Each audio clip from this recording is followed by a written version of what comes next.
and welcome to the BBC News Report with me, Tanya. And me, Isabel. Our main stories today. The Great Barrier Reef may be completely destroyed by global warming, nature experts say. The bleaching or loss of algae in 2016 was the worst on record. Professor Pratchett said he remained optimistic the reef could recover, but the window of opportunity to curb emissions is closing. Also, Donald Trump. The Trump travel bans to block out people from 6 mainly Muslim countries.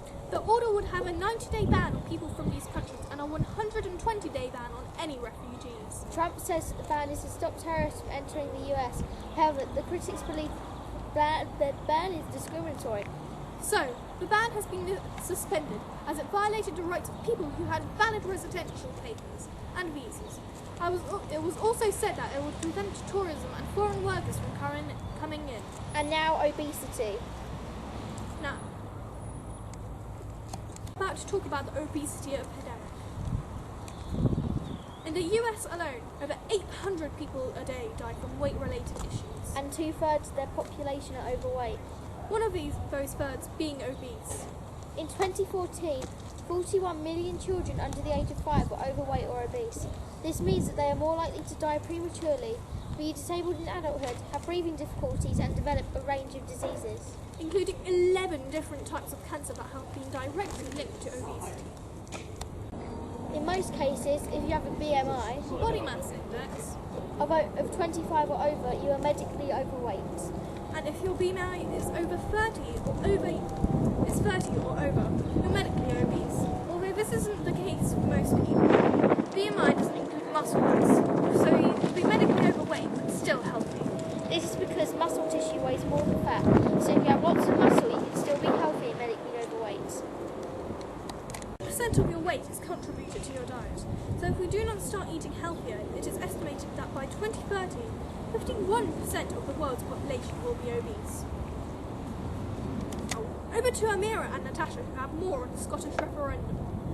For the past few days, people have been voting against yet another Scottish independence referendum. So far, they have gotten 147,360 signatures, but will need 200,000 to get it to Parliament. That means we need 52,560 more for it to even be considered. Most don't want this to happen, and the Union Jack would have one less flag. We have interviewed a few people to see what they think. Scotland should leave the EU. Well, I personally don't think that Scotland should be independent.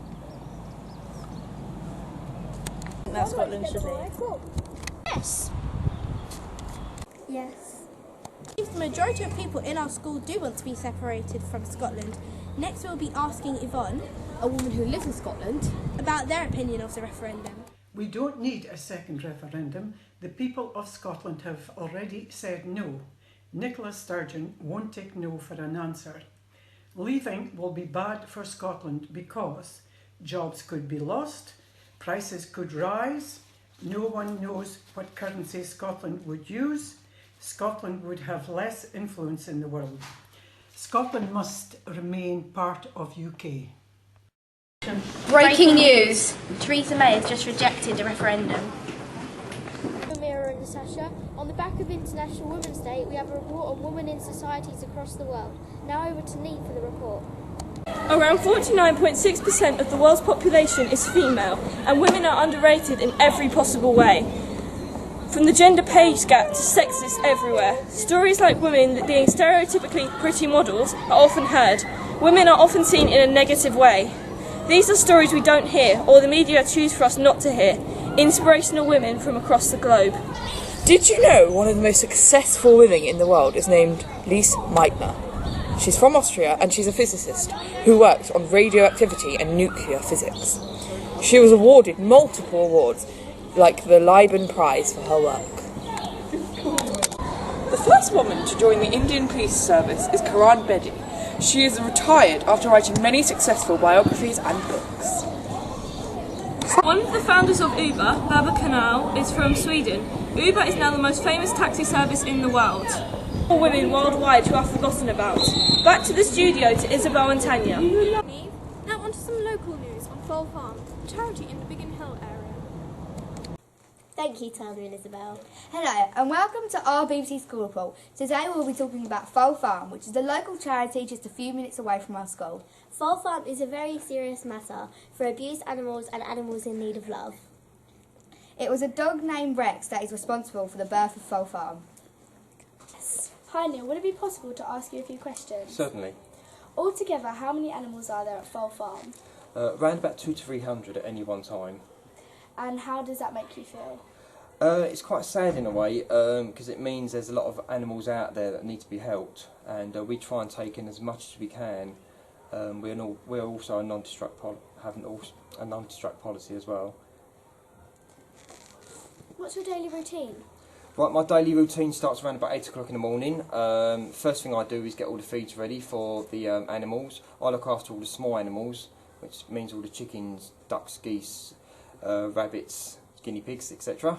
So yeah, I'll be going around getting all the feeds ready, sorting out the treatments, and most of my morning is taken out with cleaning out the animals. In the afternoon we'll be dealing with the public. Any animals that might come in, we'll be checking those in. It's quite a full-on routine. What's the most popular animal in Foal Farm? The most popular animal is probably cats. We rehome more cats than anything at Foal Farm. Do you have any photos you'd like to share with us? Absolutely, yes. I'll show you some of our sponsored animals. Got a couple of cats here. This is my cat next to me. So we've got Ginseng and Bullethead. So these are permanent residents. Again, these have got various problems with them. Ginseng just became very unsettled in the home, and so we released her on site. And she just lives out. She will live out her days there, and she's a very much cat. Go around the whole of Foal she Farm? just runs around the farm. Yeah, like saying hello to people. Do many cats get adopted? We do, yeah. They're the most popular animal that gets adopted. Thank you, Neil, for coming. We really appreciate it. Now back to the studio. Thank you, Jean and Sophie. To donate or sponsor an animal, head over to the Foal Farm website. Back to Tanya and Isabel. It's Jean, Tilly and Sophie. We now have an even more local story with Charlie and Corsican reporting on a project Year 7 have been doing in English. Hello there, my name is Foster Charlie, and during the last September, Year 7 class have been studying poetry. As part of this, we have been asked to channel our inner Shakespeare's and own and write our own apology of poems. Today we've got Melissa and Lewis to read out their poems and ask some questions based on their knowledge. Over to report Joshua. Hi there, my name is Joshua, and today we'll be reporting the two people that Charlie mentioned. So without further ado, let's go into the stripe down your back. The stripe down your back, the tiny claws, the nose shiny and black. You live in your burrow, you snuffle and sniff, you blink your beady eyes. They shush their friends, they peer at you, they reach inside you running away. I'm Melissa, and we're just going to ask you 3 questions on the poem that you just have read. What had inspired you to make your poem? I just wrote about things that I like and that I can describe better. What was your thoughts whilst writing the poem? Well, I just... What was your poem's topic and why? My poem's topic was woodland because I feel like you can imagine a lot of things there. Okay, thank you, Melissa. The puppies that flew away, the men who fought for their lives on that one day, the shots that were fired, the souls that have left, the men on the field who marched for the win. We did it, the cross for the loved ones, some didn't live, but we saw sunlight and we did it. We are so loved to be here, but now we just lie and don't spread our tears. The men on the field, the women who helped to win, that one day was glory, the men on the field. Unfortunately, Lewis isn't in today, so we can't interview him. But instead we have a book called Buster Rhyme, and basically it's a book with lots of poems and about ideas. Our Year 9s have made poems and have submitted in this book, and now they're all across London and Kent. As now, we are going to read one out. The river is dry as a bone, water has become a short age, bone dry, all gone, water, water, we need water. Our throats are like sandpaper, we need water. Just one drop of water, our skin is cracking like an eggshell. We will not survive without water. Water is our life. We drink it, we wash in it, we clean our clothes in it. Everything is nothing without water. I can see water in the distance. It sounds so refreshing. It will save us all. Oh, there is no water. It is only a mirage. Oh, I wish it was real. We need water. The ground is cracking as it needs water. The temperature is going up. We need water now. A drop, 2 drops, 3 drops, 4 drops. It's raining. Everyone grabbing as many containers, buzzing around like a buzzing bee. Children jumping and prancing in joy. The water, it's here. The ground is now being moisturised like a smooth stone. Our skin is as smooth as baby skins. We are rehydrated. We have water. We are safe. The poem was made by Jennifer Tornham. Wow, what a poem. Now we have an interview with the teacher herself. Hi Miss. Why did you pick the winners for this, Melissa? So the main reason that I picked Lewis as a winner is because of the issues that he explored in his anthology. So they were quite serious and thoughtful issues, and he thought quite deeply about them and wrote about them in a really beautiful way. The reason that I chose Melissa's was because she had kind of an overall theme, the woodland theme, that continued throughout all of the poems. So that was really effective. What was your favourite poem and why? My favourite poem was Lewis's war poem. This was because of the images that he created in that poem, the figurative language that he used, and also the kind of issues that he spoke about. Thank you for listening to our report. Now back to the studio with Tanner and Isabel.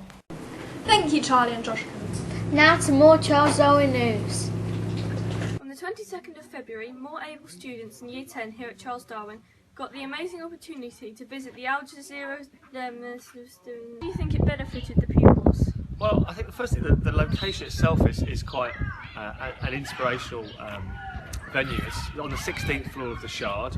We got the train up to London. We went for a coffee first in Borough Market and get the students to see actually what it's like when people are out at work and then the hustle and bustle of being in central London. We went into the Shard and got to the 16th floor. And students could quickly see that it was a really professional setup there, and they got to experience speaking to people, seeing them actually doing their jobs, rather than maybe just having someone come into school and interview them. So it was a real hands-on experience for them, and I think that really, for those that were really interested in this kind of career, really hit home for them. But why did you choose this specific TV station? Okay, I've got a number of contacts there.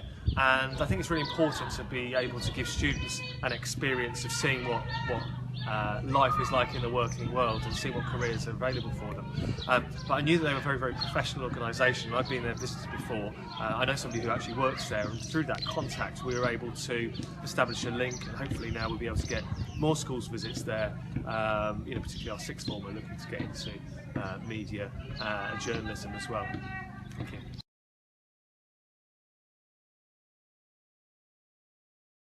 Thank you, Susanna and Kira. Now back to the studio with Izzy and Tanya for more interesting news. Great story, thanks. Spring has finally sprung up and the weather is looking great. Let's see what the weather has in store for us over the next few days. Good morning and welcome to the BBC School Report. Here now for the news. In London today it's going to be mostly cloudy with over 70% humidity, and to assist the gloomy weather the temperature will be 13 degrees Celsius. Also, the wind will be reaching speeds up to 12 miles an hour. Now, it's not just all doom and gloom. There are very low chances of precipitation and sunlight is still reaching through the clouds and onto the surface, leading for a pretty chilled day.